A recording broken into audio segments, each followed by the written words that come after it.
Ficamos felizes de poder estar aqui para compartilharmos essas histórias tão lindas, né?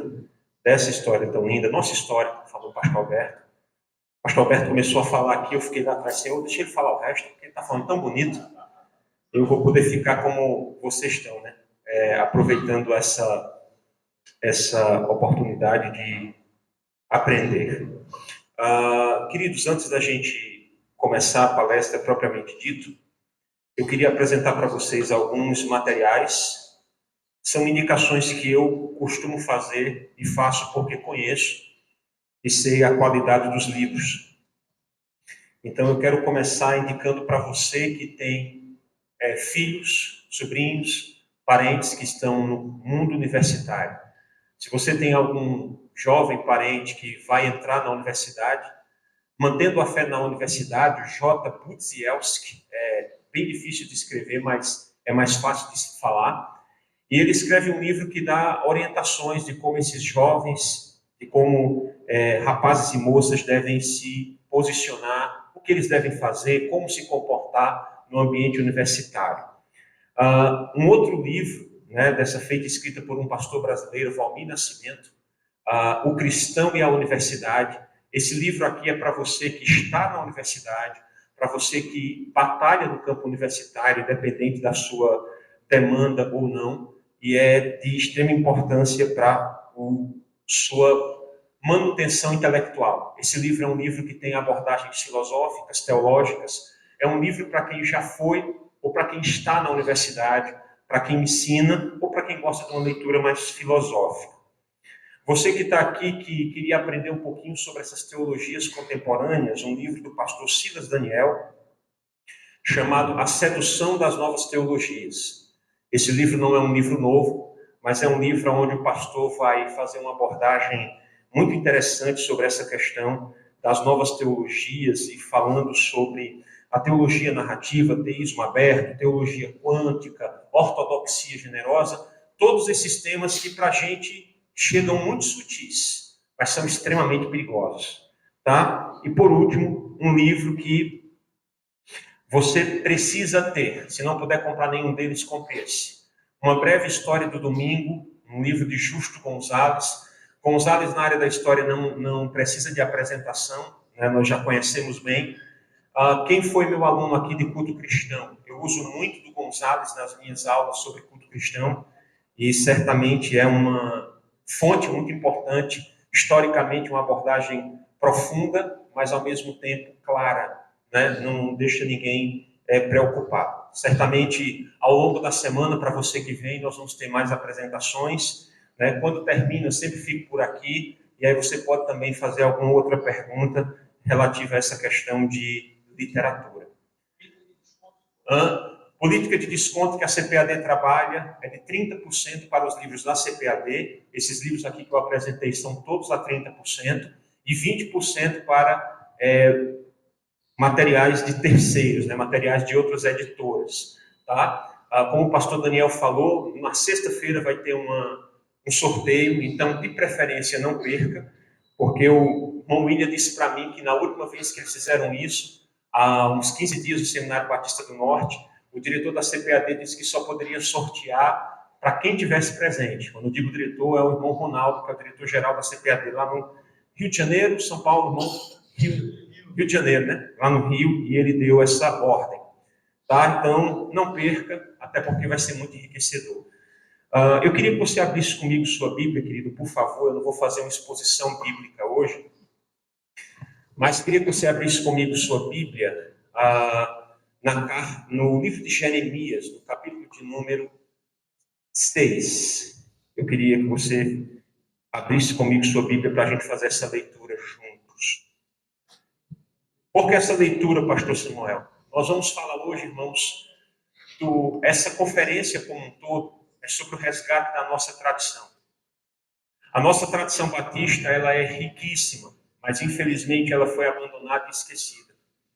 O problema, irmãos, é que quando nós perdemos a tradição não é dessas coisas que dá para a gente comprar, que dá para a gente adquirir novamente. A gente tem que reconstruir ou resgatar. Nesse caso, nós precisamos resgatar a tradição batista.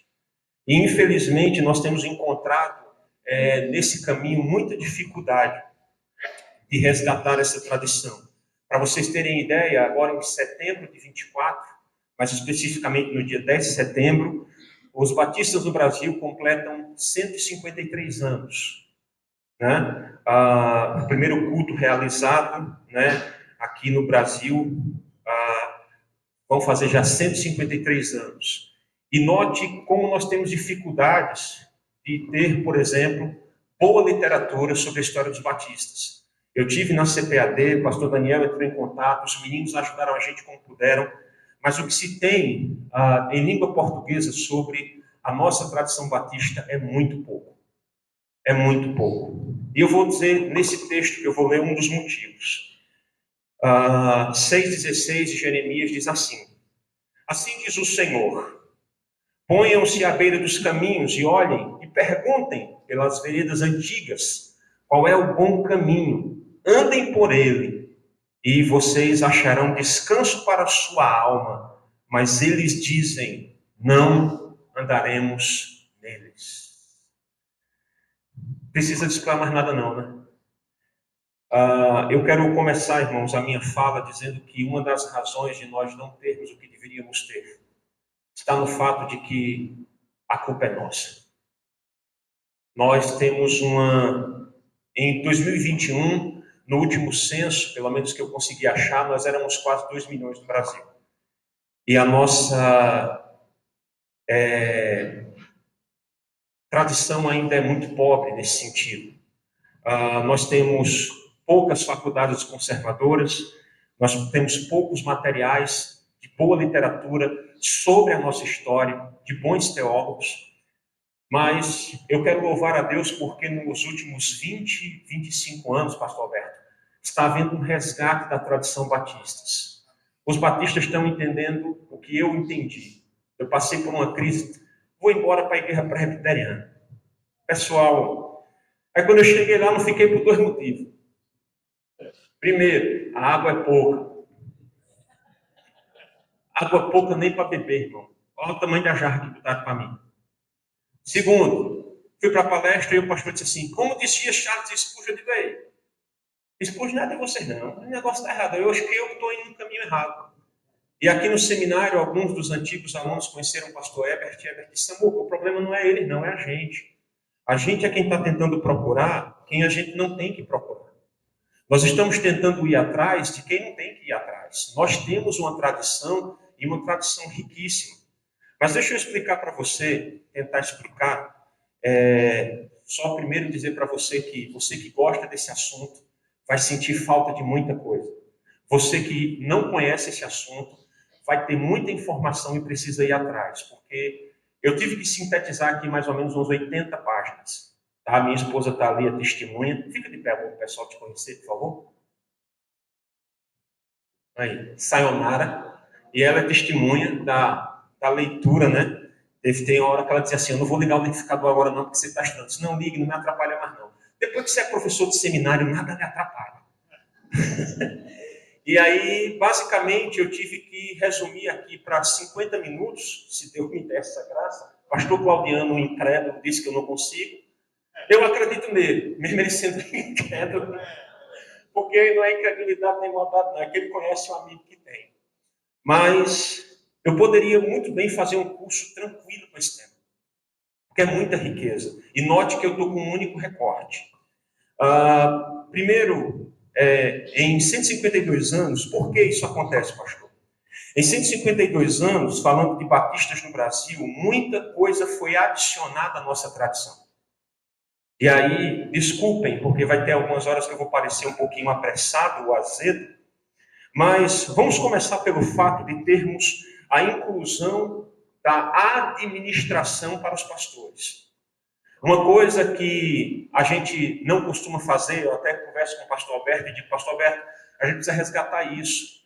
Parar de colocar PR na abreviatura dos pastores e fazer como Zachariah Taylor, que é um dos missionários brasileiros, e colocar reverendo. Não, reverendo é coisa de presbiteriano. Não, reverendo é modo de tratamento para nós, para os pastores. né? Então, a gente precisa resgatar isso, né? Mas qual que é o problema? Que se retirou, porque se transformou o pastor no administrador. Eu entendo, irmãos, aqui, que o pastor precisa disso. O pastor precisa ter noção do que é uma assembleia, do que é uma ata. O pastor precisa ter noção de direito administrativo, ele precisa dessas coisas. Mas isso não significa dizer, irmãos, que o pastor é um CEO, ele é só o gestor. Ele precisa cuidar de almas.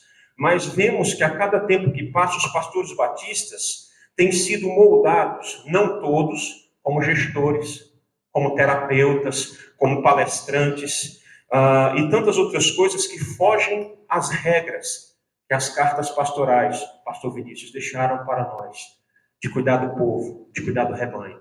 Nós entendemos, irmãos, a necessidade do pastor Batista de Djalma administrar, mas a gente não foi chamado só para administrar. Nós somos chamados para cuidar do rebanho. Paulo chama Timóteo e diz assim, Timóteo, administre. Não é assim que Paulo diz? Não, pregue a palavra. Esse é o tema. Pastor, mas nós batistas não somos diferentes de nenhum teólogo do Novo Testamento. As regras que se aplicam a Timóteo se aplicam aos nossos pastores também. Louvado seja Deus que aqui eu estou vendo amigos que são fiéis a essa tradição. É uma honra, irmãos, poder servir com vocês. Somado ao fato de que muitos dos que chegam ao ministério pastoral perderam ou nunca tiveram amor pelo estudo teológico. Eu não quero ser azedo não, tá, gente? Mas às vezes me entristece ver um jovem talentoso terminar o curso de bacharel em teologia, ter condições de fazer uma pós, um mestrado em hermenêutica, em sistemática e estudar direito. Não que tenha nenhum problema de estudar direito. Não que tenha nenhum problema de estudar teologia. Mas o problema é que depois acontece o que nós passamos aqui no nosso seminário, de muitas vezes ouvir irmãos dizerem assim, por que eu não escutei isso na igreja? Eu era o coordenador quando essa pós-graduação que o pastor Daniel Brito está liderando com o pessoal na área de pregação expositiva, que eu tenho a honra de participar com alguns irmãos, e uma das razões de nós trazermos essa pós-graduação foram o tanto de alunos, diáconos, evangelistas que disseram, por que eu nunca ouvi isso na igreja? Porque havia uma pobreza no púlpito, não é o caso dos pastores aqui, tanto é que estão aqui para aprender. Mas há uma pobreza, irmãos, na nossa região muito grande nos púlpitos. Diga isso quando você, pastor, recebe alguém na sua igreja. Pastor, eu fui de uma igreja há 10 anos, nunca ouvi isso que o senhor me ensinou em 50 minutos. Eu acho que eu não sou o único que passa por isso. Mas não é porque eu seja o melhor, não sou. Eu digo aqui para os meus alunos, eu sou o professor mais fraquinho que tem nesse seminário. Eles que me amam não acreditam, mas é verdade. A segunda coisa que causa esse mal é a influência externa como fator da distorção da nossa identidade. Desculpa, tá, gente? Eu vou ter que ser muito sincero aqui. Nós começamos lá no início, por exemplo, com a influência da maçonaria. Quantos dos nossos pastores não eram adeptos dessa sociedade religiosa? E isso não é um mito, não, tá? Isso é verdade. Eu sei que você brinca, alguém já brincou com isso. Mas quantos dos pastores batistas estavam nos altos graus dessa sociedade secreta? Secreta não, dessa sociedade religiosa, sincrética. Tá? Podemos começar por isso. Muitos dos antigos pastores eram membros dessa sociedade religiosa, sincrética. Outra influência maléfica nos foi dada pelo progressismo dentro da igreja. Eu não quero aqui defender questão de política, tá, gente? Mas, por favor, não venha dizer a mim que faz sentido um cristão ser comunista. Não faz sentido. E eu vou contar a você uma única história só para defender meu ponto, prometo que não foco mais no assunto. Na década de 60, quando a Romênia estava sob o governo de Ceausescu, ditador comunista, Richard Wurmbrand é quem conta essa história no livro Torturados por Amor a Cristo. Obrigado, pastor Felipe. E ele disse que duas histórias que me arrepiam. A primeira é, os soldados disseram para nós que se nós pregássemos o evangelho, eles iam nos bater, nos espancar. Então nós aceitamos o acordo. Eles batiam em nós e nós pregávamos o evangelho. Segundo, nesse mesmo livro, ele contará a história de que certa feita os soldados comunistas disseram, venham participar da ceia, venham participar da ceia. E quando eles chegaram, no lugar do pão haviam fezes, e no lugar do vinho havia urina. Neste ponto aqui, irmãos, eu não estou falando de política, estou falando de apologética.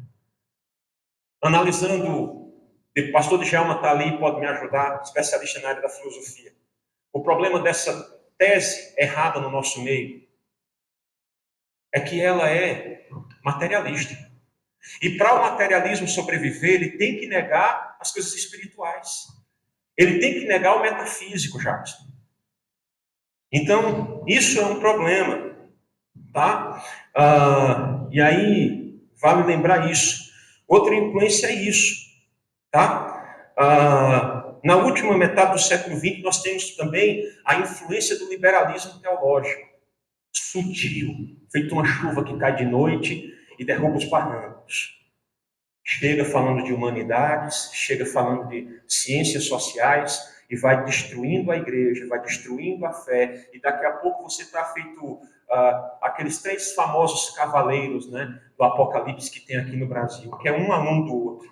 Né? Não, porque um diz que a água que Jesus ofereceu era o sêmen.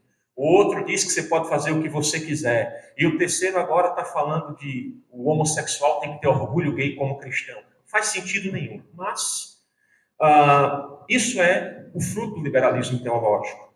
Vale lembrar, irmãos, que todos esses grupos, nessa perspectiva,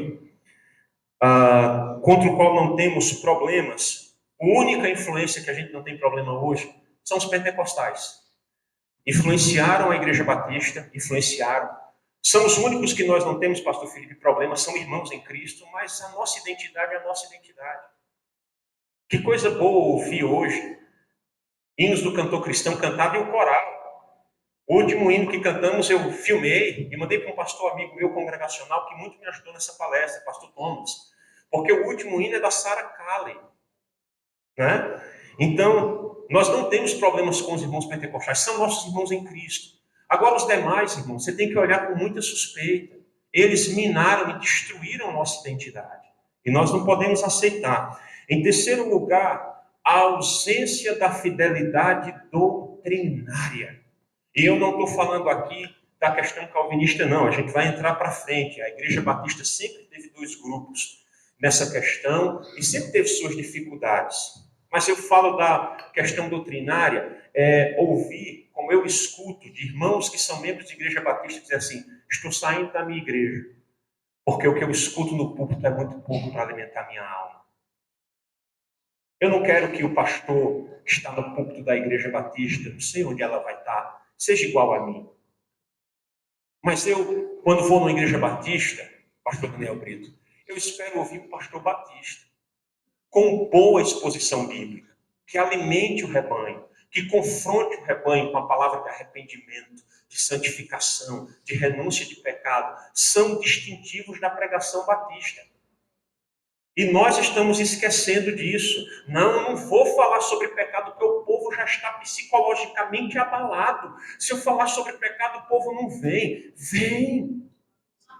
Porque Jesus Cristo disse o seguinte, olha, vocês que estão cansados e sobrecarregados, não vem para Freud, não. Desculpa aí o pessoal da psicologia. Não vem para Lacan, não. Não vem para Jung, não. Vinde a mim.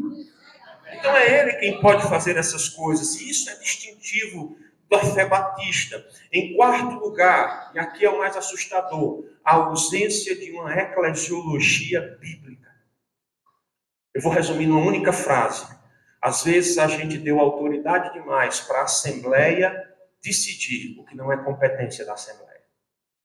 Para o corpo diaconal decidir o que Deus nunca colocou na mão do corpo diaconal. Diáconos, vocês são uma bênção, mas existem limites de autoridade na igreja. E algumas coisas, vocês, colegas pastores, Deus não deu à igreja, Deus deu a você. Pastor Luzarte, o cajado é entregue a mim, a igreja não. Se a igreja quiser ficar, a igreja tem que olhar em mim, ver fidelidade bíblica e obedecer ao cajado que está na sua mão, que está na minha mão. E nós, por não termos uma eclesiologia bíblica, perdemos isso. O que apontamos, irmãos, aqui é introdução. Como eu disse a vocês, eu poderia fazer um curso sobre esse tema e daria muito bem. Desculpem se daqui por diante eu ler mais do que falar com vocês. É porque o tema exige isso, tá? Com o objetivo de tornar essa abordagem menos maçante, vamos analisar recortadamente quem são os batistas reformados. Né? A irmã Alcione, esposa do pastor Paulo, um amor de pessoa. Alcione é feliz, para cima, expansiva, um amor de pessoa. Ela tem uma voz grave, pastor Samuelzinho, o senhor é presbiteriano? Não sou não, senhor. Toda vez que o senhor fala em pregação, o senhor fala sobre as alianças. Aí eu disse, eu não sou presbiteriano. É porque para nós só pode ser batista se for dispensacionalista. A minha proposta de trazer esse tema é para que você, batista, entenda. Nós somos das poucas denominações no mundo onde reformados e arminianos convivem em amor. Se você vai para o seminário presbiteriano, pastor, e é arminiano, você não é examinado. Você não é nem examinado. Entende? Porque a confessionalidade presbiteriana é calvinista. Se você for para a Assembleia de Deus sendo calvinista, você não vai ser examinado. Nem carteira você recebe. A confessionalidade desses irmãos são os arminianos. Aqui, a gente sempre discute, né, Daniel? Quando chegar na soteriologia, tem que perceber qual é a linha do candidato. Se ele for arminiano, ele tem que ser um bom arminiano. Se ele for calvinista, tem que ser um bom calvinista. Se ele disser que é um, mas não for bom nos dois, a gente deixa ele dar mais 6 meses para ele estudar. Por quê? Porque precisa haver essa definição. Vamos falar um pouquinho, vamos começar aqui, queridos. Desculpem eu não botar nada aqui, é porque eu tenho um problema de déficit de concentração. Se eu botar alguma coisa aqui, eu não consigo fazer as duas coisas ao mesmo tempo, eu me enrolo. Então eu fico bem. A minha aula, os meninos sabem disso, é uma aula, parece estilo medieval, né? De vez em quando eu escrevo uma coisa no quadro, mas a maioria das vezes é dissertando. Falando sobre os batistas reformados, ou batistas na história, nós precisamos, e por favor entenda o meu recorte, eu não vou começar, o pastor Alberto já me deu aí 2 folhas de vantagem, quando explicou o problema das reformas, dentro da reforma na Igreja Batista, e eu queria falar com você sobre essa questão de quem são primeiro os batistas. Tá? Historicamente, nós temos 2 grupos, os batistas gerais, que são chamados assim porque eles creem na expiação ilimitada. Eles creem que Jesus morreu por todos. A primeira igreja batista nasceu como um grupo de refugiados ingleses na Holanda, em busca de liberdade religiosa, em 1608, liderados por John Smith, clérigo, e por Thomas Helves, advogado, organizaram em Amsterdã, em 1609, uma igreja congregacional. Né? John Smith, puritano, discordava da política e de alguns pontos da doutrina da igreja anglicana, como os demais batistas também discordavam. E aí eles buscaram, porque naquele tempo a igreja anglicana, que é a igreja do Estado inglês, ela tinha o tratado de uniformidade que dizia que a igreja na Inglaterra tinha que ter aquela forma. E aí os batistas foram para outros lugares, procurando um lugar onde tivessem mais liberdade religiosa. E é nesse momento onde o Smith encontra os menonitas na Holanda, entende que o batismo, como aconteceu com ele como criança, não pode ser mais desse jeito, e ele tem que ter uma forma diferente de abordar esse tema.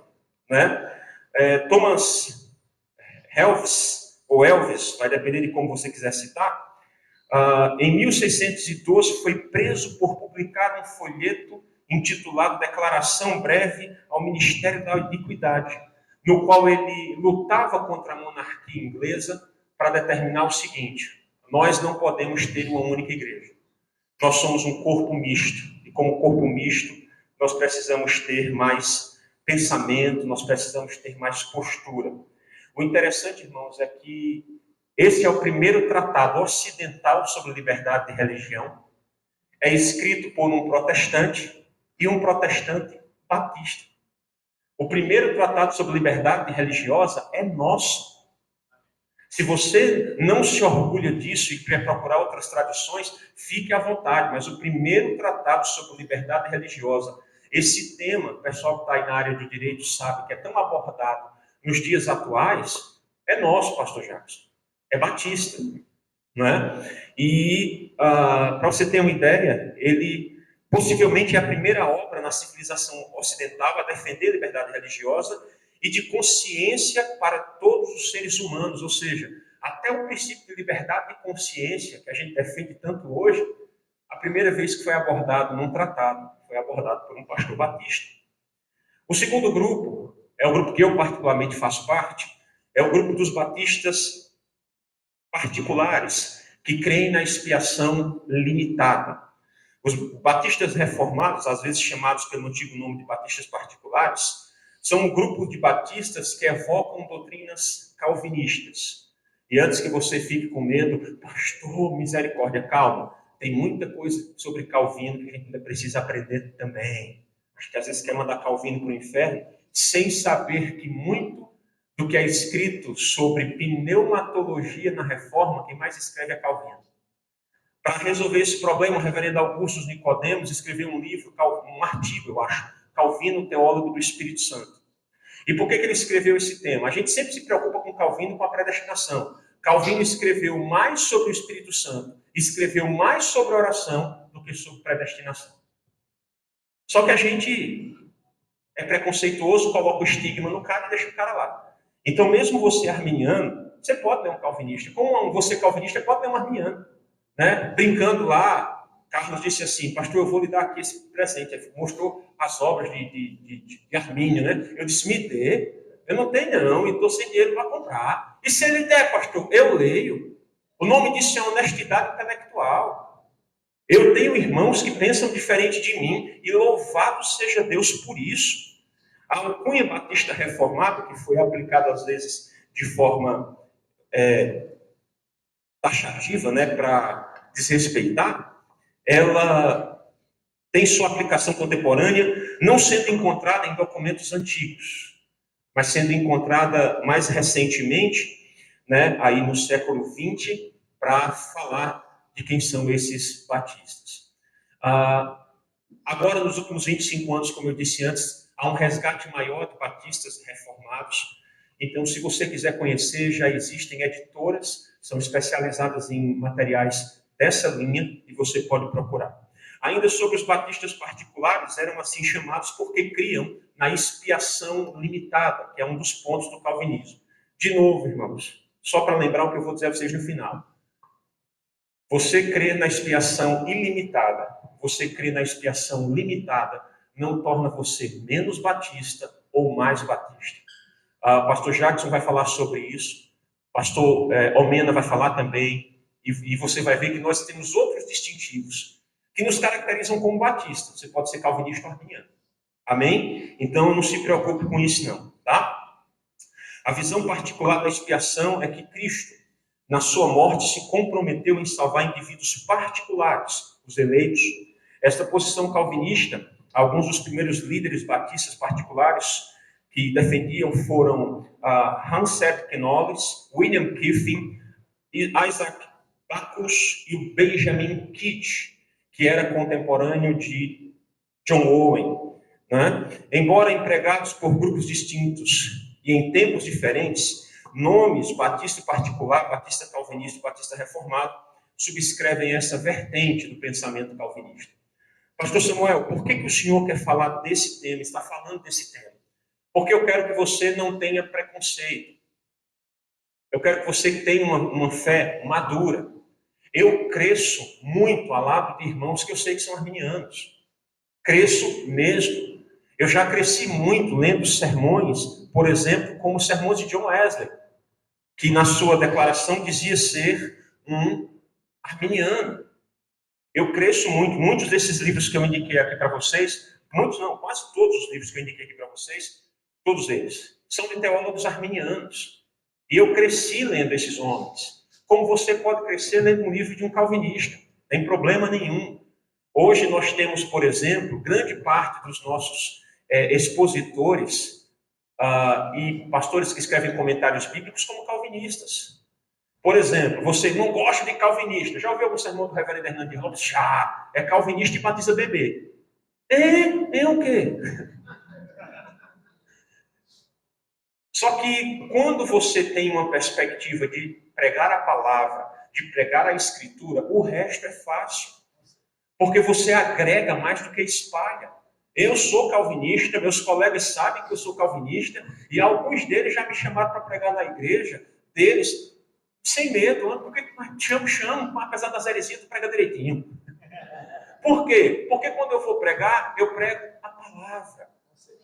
O calvinismo é um sistema, o arminianismo é um sistema. Timóteo foi chamado por Paulo para pregar a palavra, não é um pedido, é um imperativo. Pregue a palavra. E o que é que ele quer dizer com isso? A palavra é a autoridade do pregador. Sem a palavra, o pregador não tem autoridade. A palavra é o conteúdo da pregação. Você pode ter a prática de pregação que você quiser. Expositiva, temática, textual, biográfica. Fale do jeito que você quiser. Agora, é a palavra que tem que ser o conteúdo do seu ensino. Porque se não for, você vai fracassar. Irmãos, com todo respeito e carinho, o vice-moderador da igreja, pastor da igreja, presidente da convenção pode até ser bravo, mas eu creio que nenhum de vocês aqui quer enfrentar a ira do dono da igreja. E eu digo, a ira do dono da igreja é tão violenta que lá em Apocalipse o texto diz que os grandes, os poderosos, os reis, aqueles que fizeram mal, entraram debaixo dos montes e gritaram: montes, caiam sobre nós. E fazer o quê? Escondei-nos da ira daquele que está sentado no trono. E de quem? Do Cordeiro. Oh, glória. Sabe quem é o dono da igreja? É o Cordeiro. Por isso que nós precisamos prestar atenção. Quando nós olhamos, então, irmãos, para os reformadores, essa é, em parte, sua história.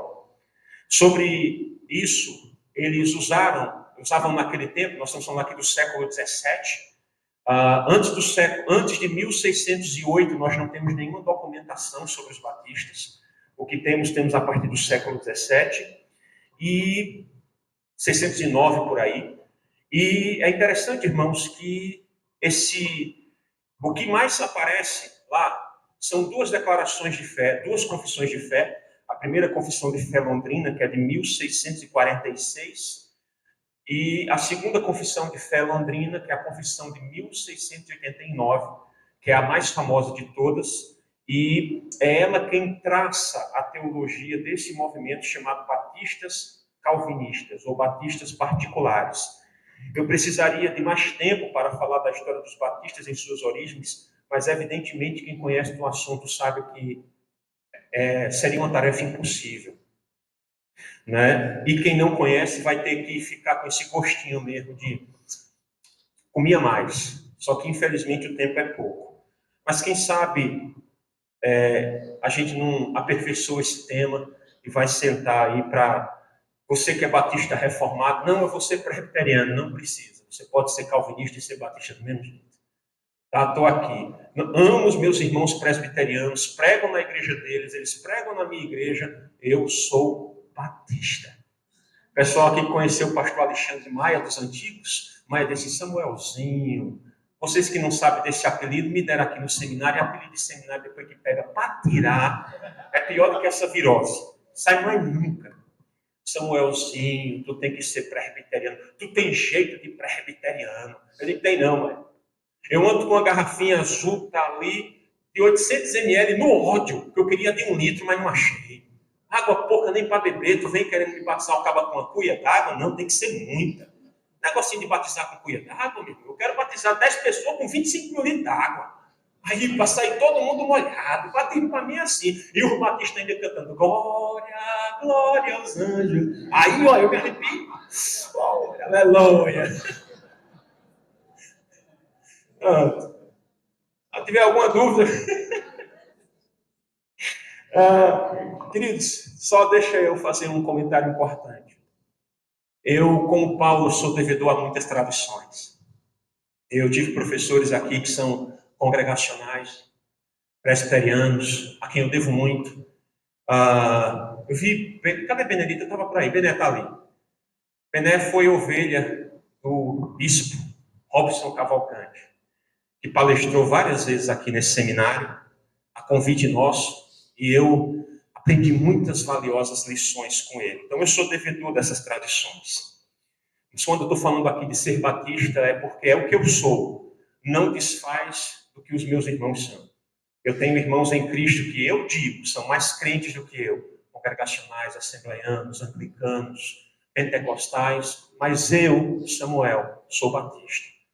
Com orgulho, não. porque nós temos manchas na nossa história. Tem coisa ruim na nossa história também. Teve uma época que isso que está acontecendo aqui, em termos anglicanos, não acontecia. A batalha era acirrada. Né? Congregacionais e batistas juntos, nunca. Eu tive muita informação importante dessa palestra que me foi dada por um pastor congregacional. E quando eu liguei para ele, meu irmão, me dê essa orientação, ele fez, rapaz, tu és um batista e quem não adora. Eu digo, opa, peraí. Eu acho que eu preciso diminuir os meus preconceitos com irmãos queridos que pensam diferente, mas são meus irmãos, a quem eu devo muito. A partir desse ponto, vamos focar então na teologia. E aí eu quero pontuar, por causa da hora também, certamente pode ser que a minha palestra tenha provocado algumas perguntas. Eu fico com medo quando você me pergunta, porque eu não sei se ninguém entendeu nada, ou se foi muito ruim, ou se eu expliquei tudo. A possibilidade de eu ter explicado tudo é muito pequena, porque o professor nunca explica tudo. Mas pode ser que alguém queira fazer alguma pergunta. A partir desse ponto, então, eu quero focar em alguns posicionamentos que eu retirei de um livreto, que você pode conseguir até nos grupos de PDF, porque a editora Estandarte de Cristo fornece esse livro de graça, chamado O que é um Batista Reformado, que é o tema da minha palestra, de um autor chamado Tom Hicks. Em seu opúsculo, O que é um Batista Reformado, ele afirma: os batistas reformados surgiram da reforma inglesa, emergiram das igrejas independentes, ou seja, não anglicanas, pedobatistas na década de não anglicanos, independentes e pedobatistas, se referindo aqui aos congregacionais, tá? Na década de 1640, por algumas razões teológicas muito específicas. Né? Nós vamos lembrar que essa origem está ligada ao movimento puritano, naquela altura que pedia. O que é que acontece? Eles são reformados. Maria Tudor, ou Blood Mary, Maria Sanguinária, assume a Inglaterra e é um banho de sangue com os protestantes. Eles fogem, e aí a história nos conta que ela se torna a maior ministra de missões internacionais do mundo, porque o pessoal sai pelo mundo pregando o evangelho, montando igreja e tudo quanto é canto. Quando ela morre, Elizabeth Tudor, sua irmã, assume o trono, e quando eles voltam, eles percebem que tem uma igreja, mas está faltando pureza na igreja, nos pastores e na pregação. E eles começam a batalhar nisso. E por causa desse desejo de pureza, eles ganham o nome de puritanos. A igreja batista está ligada ao movimento puritano. Tá? E por que isso, pastor Samuel? Para a gente ter esse entendimento de que alguns maldosamente dizem assim, batista não tem nada a ver com a reforma. Pelo contrário, nós somos herdeiros da tradição reformada. Pastor, eu não concordo. Eu vou lhe explicar. Você chega na maioria das igrejas batistas aqui, ou em todas elas, onde é que o púlpito está? No centro da plataforma. Até nas igrejas, porque hoje tem batista tradicional, batista renovado, batista de parede preta. Prego muito. Eu não sei porquê. Parece que a minha igreja nossa é branca, os meus jovens assim, pastor, vão pintar de preto. Não vamos.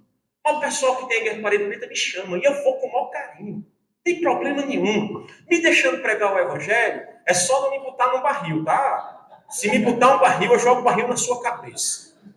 Mas me deixando pregar o evangelho, eu prego sem dificuldade nenhuma. Mas até numa igreja de parede preta, onde na hora do louvor se tira o púlpito, que é aquele púlpito pequenininho, e na hora da pregação se bota o púlpito. Olha onde é que o púlpito fica. No centro. Isso é tradição reformada purinha. Por quê? Porque o centro da igreja é a palavra. Importa. Pastor, mas tem tradição, os metodistas botam de lado, os anglicanos botam do outro, e os metodistas, os luteranos e tal. A centralidade do culto cristão é a palavra. E nós, batistas, temos isso centrado, porque o púlpito está no centro. Essa é a nossa tradição. Vale lembrar que essa é a origem, está ligada aí. Esse grupo separatista, então, está especificamente na cidade de Londres. Um grupo prefere continuar pedobatista, né? Ou seja, batizavam aí as crianças. Né? Esse grupo separatista, especificamente na cidade de Londres, se dividiu por alguns motivos. Mas a questão maior está Ruptura foi a questão do batismo. Um grupo entendia que o batismo deveria ser ministrado às crianças, especificamente aos filhos dos crentes.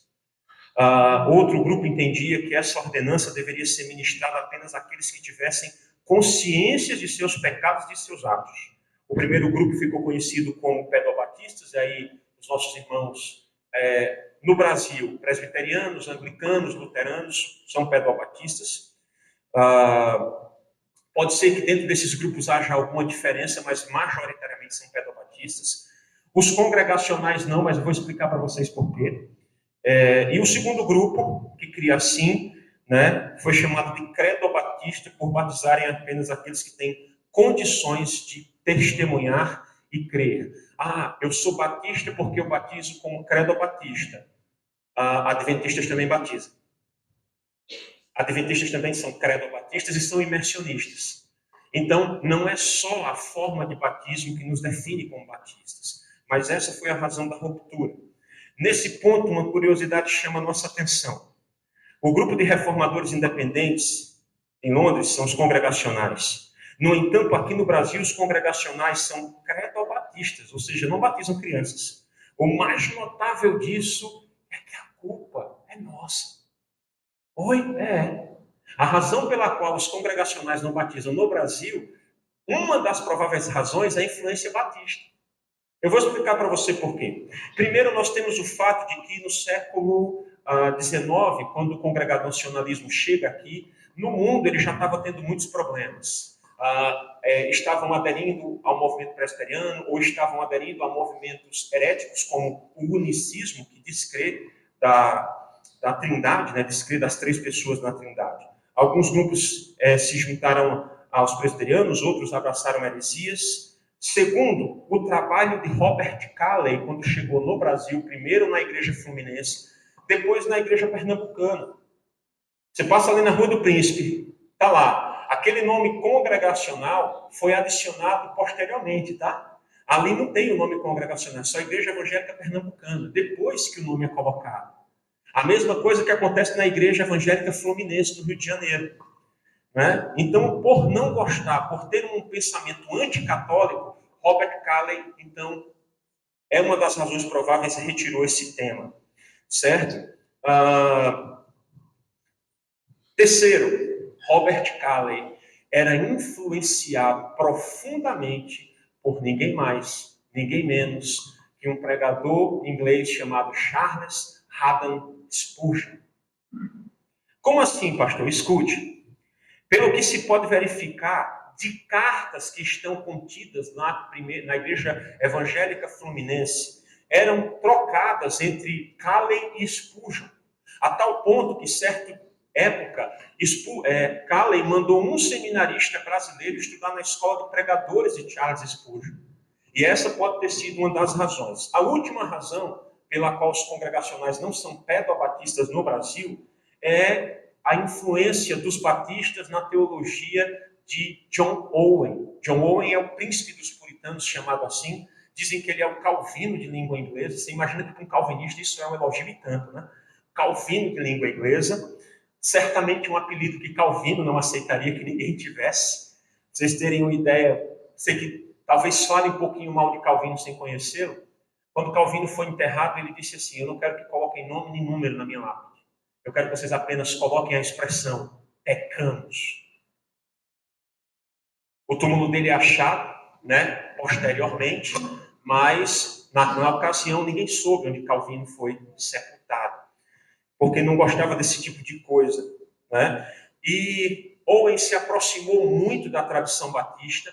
Alguns batistas dizem que ele se converteu à tradição batista, mas não há fundamentação para isso, para essa afirmação. Ele continuou congregacional. Eu, como batista, vou dizer o seguinte: se você já leu alguma coisa de John Owen e sabe quem é esse puritano, não tinha problema nenhum de ter ele no time da gente. E para um cara que já tem Spurgeon, tem Owen, para mim era tranquilo demais ter um cara dessa magnitude. Mas eu preciso ser honesto, eu não tenho provas disso, e ele morre como pastor congregacional. Voltando para o lado de cá, o nosso lado, né, o lado da maioria de nós, a herança reformada inglesa, vamos observar o que é que de fato, e agora sim estou caminhando mais para o final, graças a Deus, não é muita falação, O que é que define um batista reformado? Ele é chato, calvinista, não bate palma, só canta hino do inário ou salmo. É isso mesmo? Não. O que define um batista calvinista? Primeiro, alguns princípios aqui você aplica na sua igreja também, viu? Sem saber que é um distintivo calvinista. Princípio regulador do culto. É o primeiro distintivo de um calvinista. Por que é o primeiro? Porque ele responde à acusação infundada de que nós batistas não temos relação com a reforma. Os batistas estão ligados à reforma e de tal forma que a gênese batista é puritana.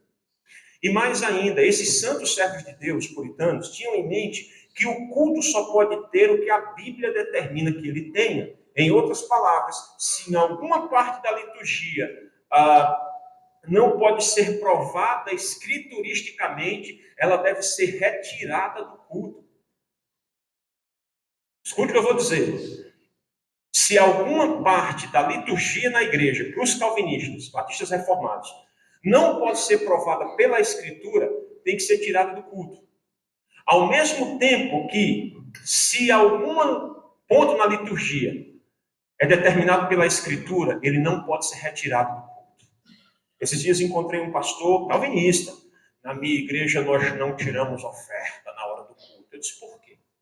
Ele, não, porque é feio o pastor falar de dinheiro. Eu digo, engraçado. Cantares de Salomão tem um livro que fala de relação. O Cantares de Salomão é um diário nupcial. Cantares de Salomão é um diário nupcial. O cabo foi para a lua de mel e escreveu. Entendeu? Não tem como ser mais claro do que isso, gente. Pelo amor de Deus, vocês são adultos. Se a Bíblia pode falar de sexo, por que ela não pode falar de dinheiro? Aí eu me lembro de uma fala do pastor Davi, quando foi pregar na nossa igreja, dizendo, olha, de A a Z, a Bíblia fala de tudo. Foi isso, pastor Davi?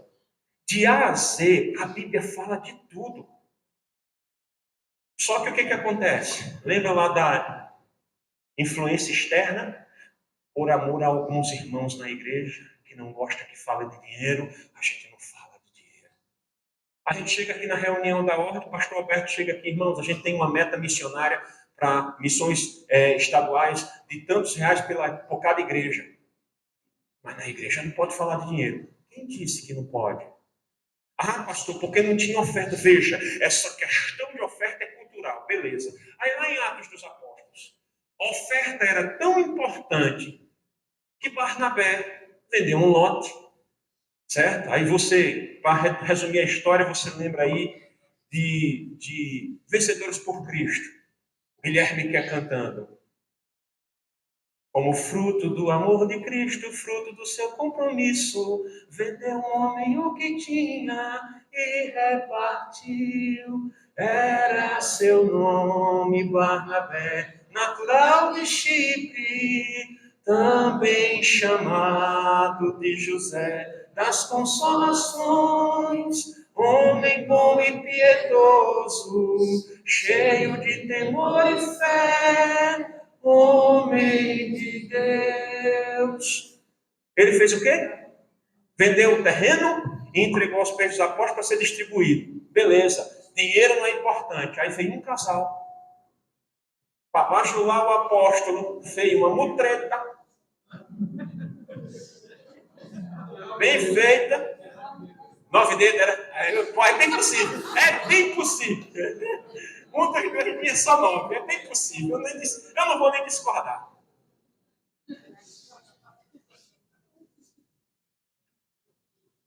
E dinheiro era tão importante que quando eles chegaram para Pedro, a pergunta de Pedro não foi: vocês estão pensando que eu sou menino? Eu sou seu pastor. Não. Olha a pergunta e olha a seriedade da pergunta. E por favor, trema. Porque vocês mentiram ao Espírito. Nós não temos autorização, me permitam essa aplicação.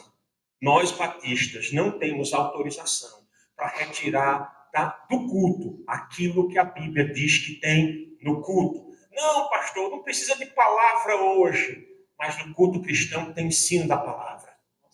Uma das palavras gregas para a igreja é sinagogue. E sabe qual era o ponto mais alto na reunião da sinagoga? O ensino da palavra. Isso é distintivo batista. Segundo o distintivo batista, eu vou falar um pouquinho mais dele, ele se divide em 3 pontos, que é a teologia do pacto. A teologia do pacto é dividida em 3 pontos. O pacto das obras, o pacto da graça e o pacto da redenção. A teologia pactual batista, ela difere da teologia pactual presbiteriana, porque a teologia pactual presbiteriana diz o seguinte: tem uma aliança entre os 2 testamentos, elas são administradas de forma diferente. Isso aqui sendo bem en passant, tá? Isso aqui sendo bem supérfluo. A teologia batista diz não. Velho Testamento e Novo Testamento são alianças distintas. Elas têm tipo e antítipo, mas elas são distintas. Eu vou explicar isso aqui mais na frente. A teologia, o pacto das obras é o pacto que Deus fez com Adão antes da queda.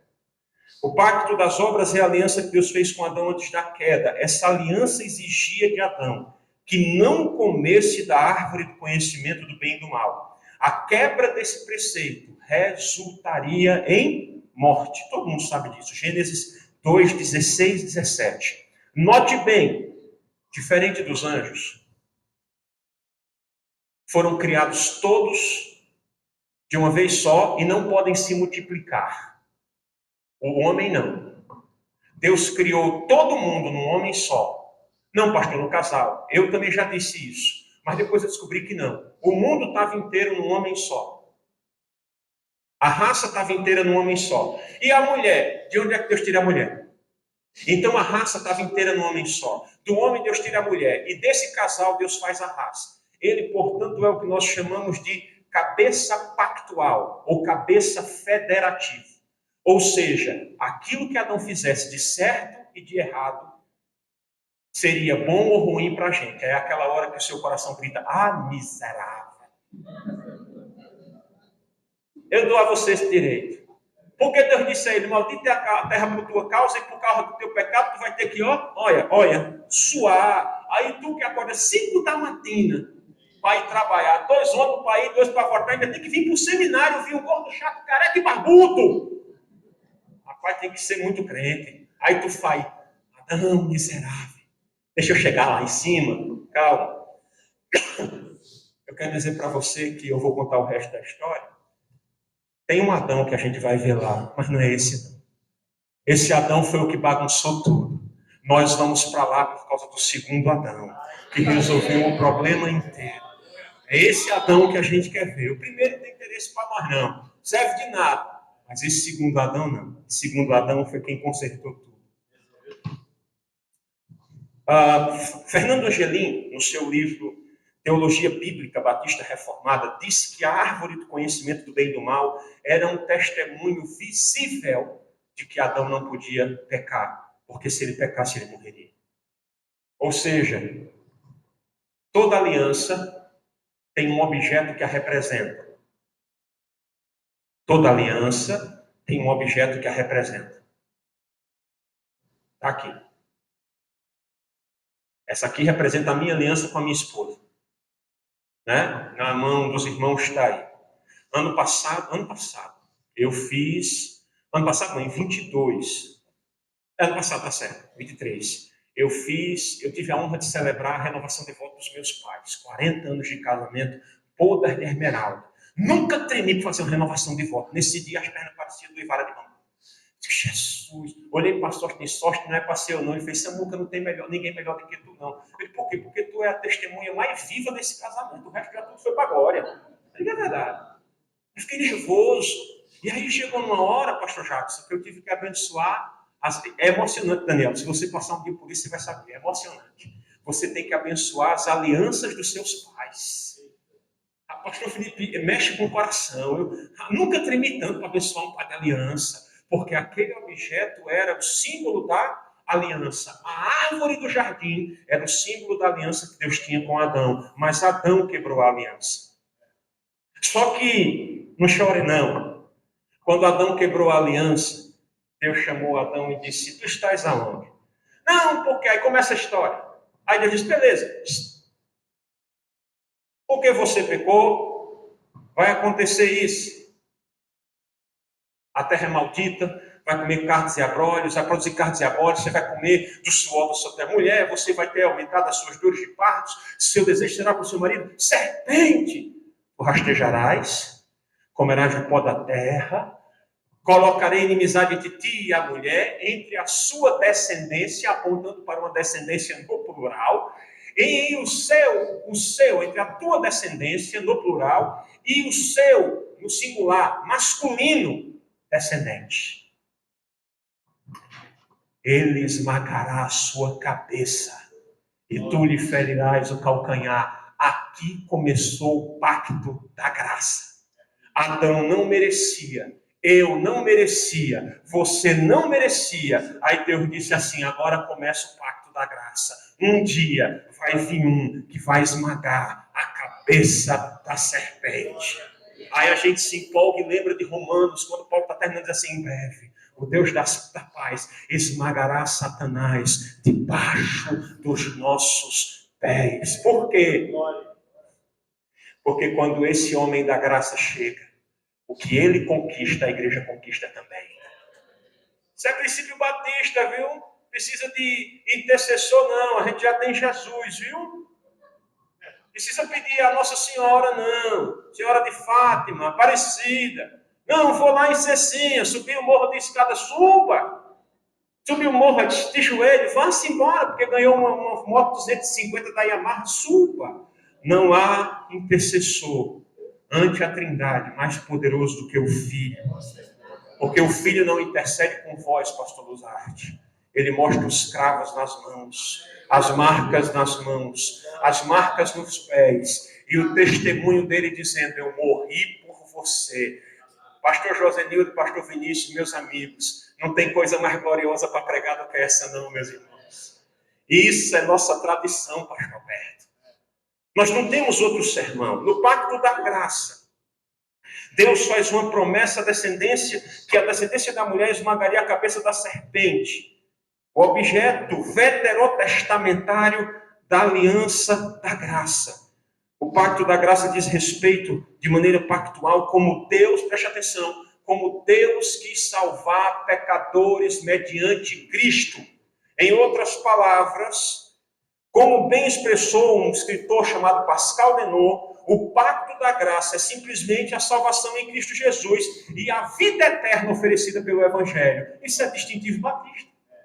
É nossa tradição. Não concordo com o calvinismo, mas concordo com isso aqui.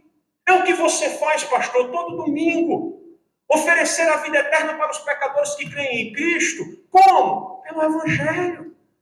Desculpe, não quero ser azedo nem incômodo. Se você prega outra coisa, querido, por favor, atente ao pedido desse jovem rapaz. Eu só tenho 37, tem pastor aqui que tem idade de ser meu pai. Mas atentem, por favor, ao apelo desse jovem pastor. Pregue outra coisa não, querido. Ah, pastor, o povo está precisando de libertação emocional. Pregue o Evangelho. Essa é nossa tradição, é nossa marca. Aí eu posso lembrar dos nomes que a gente conhece. Quem aqui, pastor Felipe, que gosta aí dos antigos batistas, não se emocionou com o pastor Fanini? Aquele vozeirão todo e tal, pregando, os programas de rádios. Né? Quantos anos nós não ouvimos a voz na rádio do saudoso pastor Miqueias Barreto, pregando nas rádios do Recife, tempinho pequeno. João Campos, presbiteriano, meditações no santuário. Em 5 minutos o cara falava tanta coisa. Você, como é que ele consegue falar tanta coisa em 5 minutos? Ei! Ó, Ebenezer Jamil, o pessoal das antigas aí, o pessoal que pinta o cabelo de branco. Lembrando aí dos nomes. Ei, irmãos, é nossa tradição. É nosso distintivo. Desculpem compartilhar essa tristeza. Não quero ofender ninguém, mas me entristece ver crente ter mais amor pela camisa do time de futebol do que pela tradição tão rica que ele recebe. Me perdoe, eu não estou querendo aqui fazer desabafo, não. Não vim aqui para isso. De muitas coisas que eu poderia dizer sobre o pacto da graça, será mais esclarecedor dizer como o pacto foi mostrado para nós nos tipos de Cristo no Antigo Testamento. Nós temos a figura do tipo e do antitipo.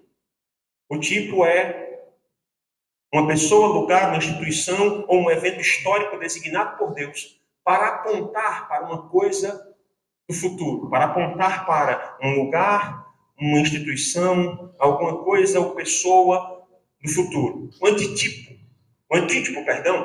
é a pessoa, lugar, instituição ou evento histórico que cumpre ou completa aquilo que foi apontado no passado. Eu estou sendo aqui, amigos pastores e seminaristas, bem resumido pelo tempo, mas o resumo seria basicamente esse.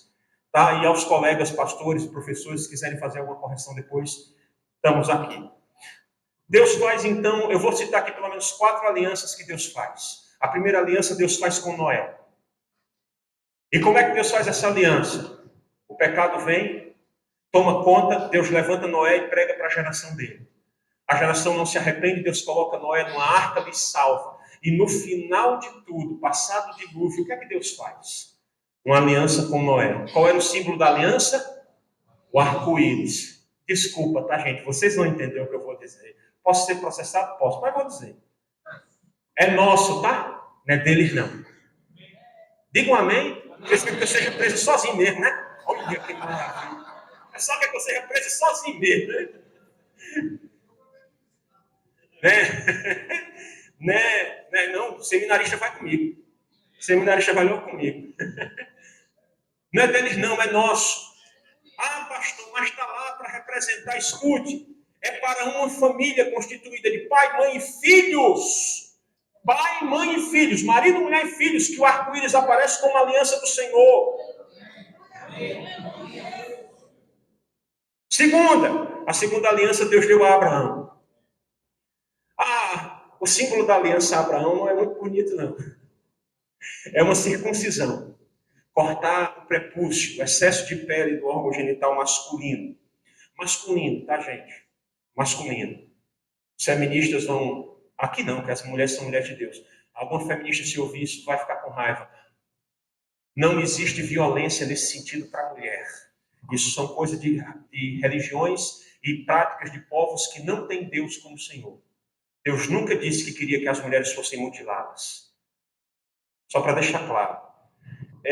Em Ur dos Caldeus encontramos Abraão, que é chamado pelo Senhor e recebe uma promessa de uma terra e a descendência abençoada. Por meio de Abraão, que recebe também um novo nome, que é Abrão e depois de Abraão. E esse nome Abraão está ligado à promessa, que ele seria pai de nações. Né? Deus faz a ele uma promessa. Por meio de Abraão, que recebe também um novo nome ligado à promessa que Deus fez. Deus criou a nação de Israel e lhe deu a terra de Canaã. O sinal da aliança de Abraão era a circuncisão. Com esta aliança, Deus prometeu a ele que todos os povos da terra seriam abençoados pela sua descendência. Era nisso que criam os batistas.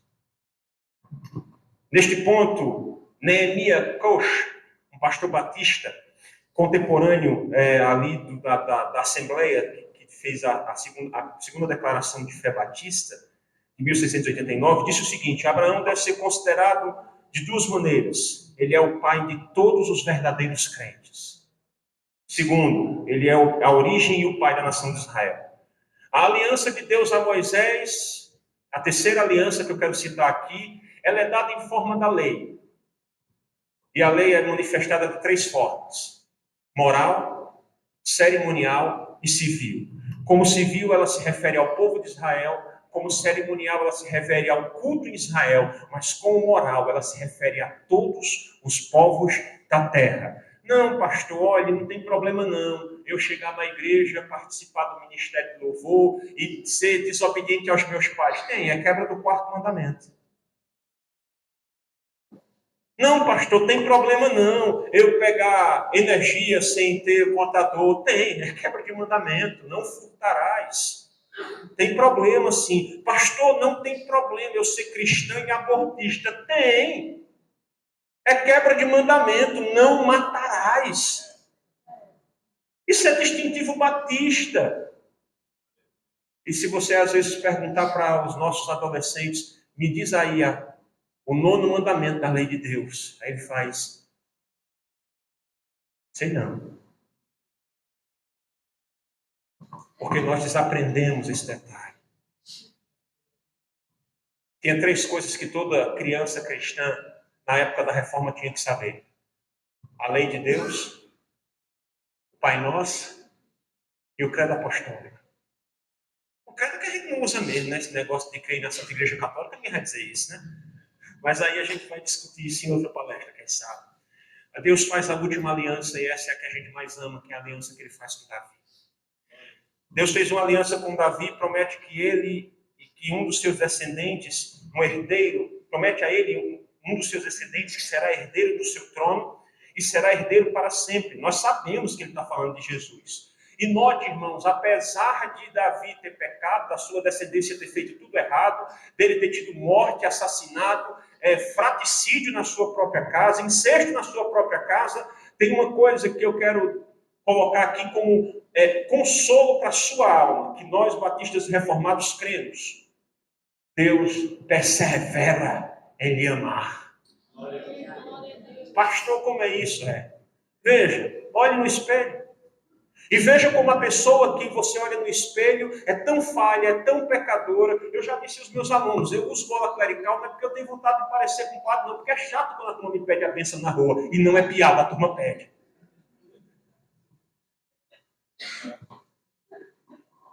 Pede mesmo. Só quem não pede é seminarista.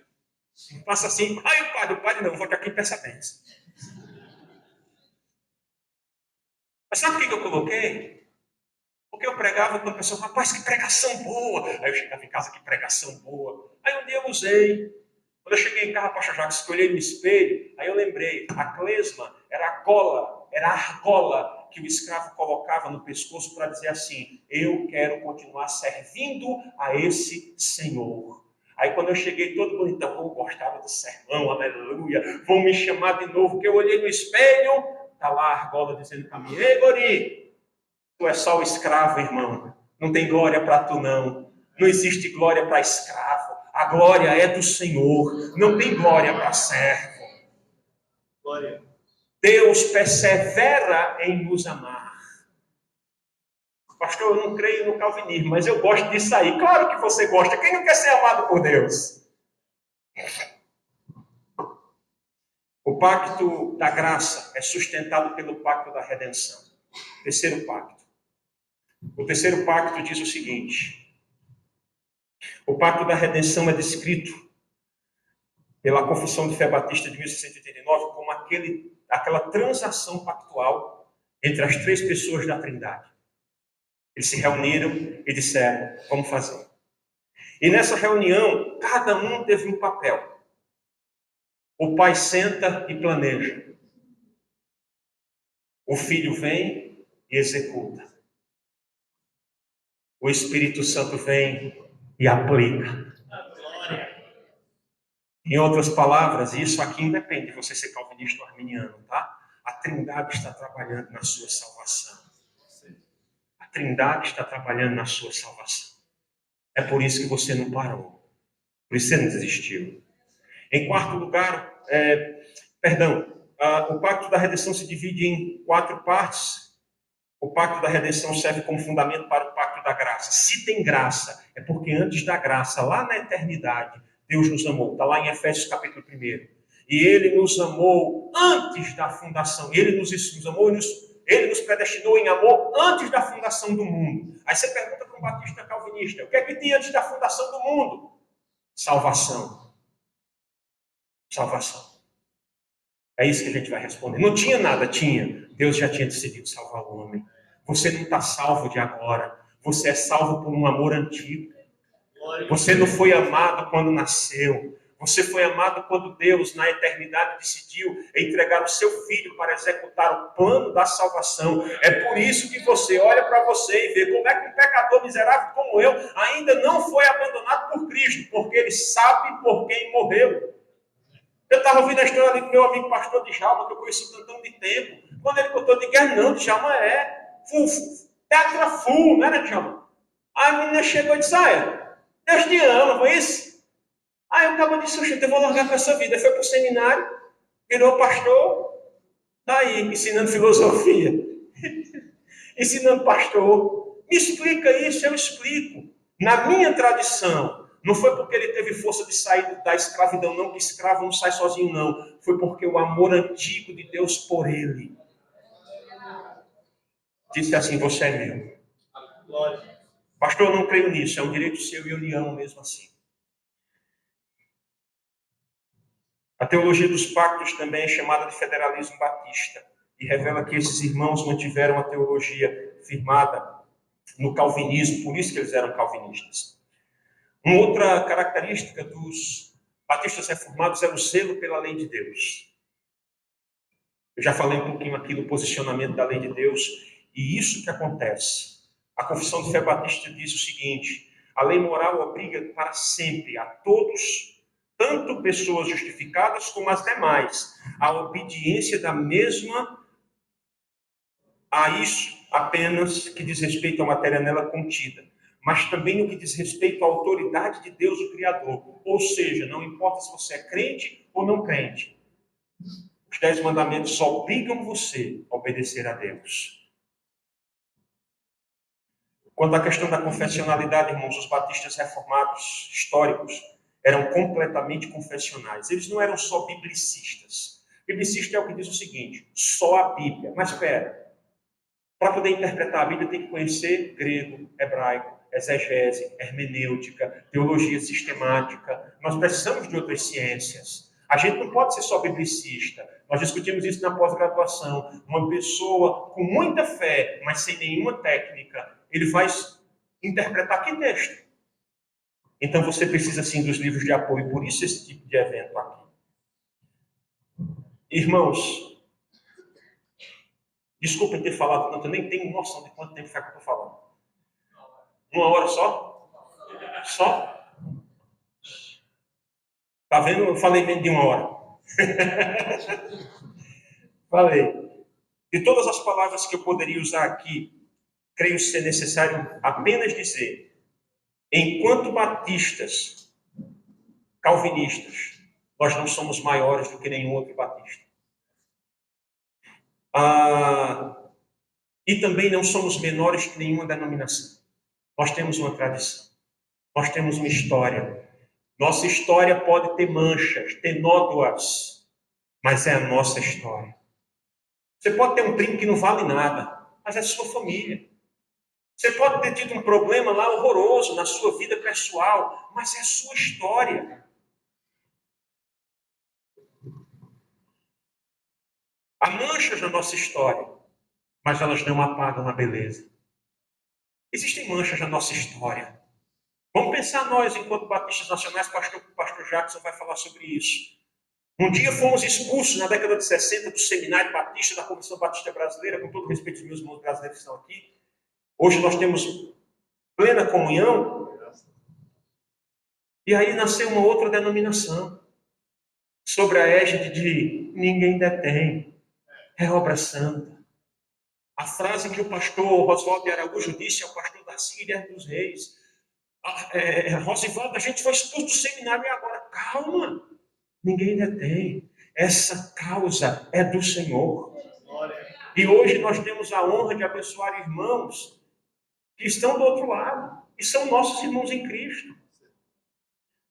Eu quero terminar, irmãos, dizendo a vocês uma única coisa.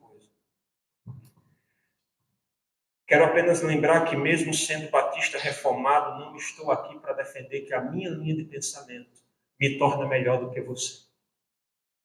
Você que não concorda com nada do que eu disse aqui, eu amo você. Você é meu irmão em Cristo. Eu sou seu irmão em Cristo. E no dia que a trombeta soar, nós nos encontraremos com o amado da nossa alma, para a glória do Senhor. Deus abençoe os irmãos, em nome de Jesus.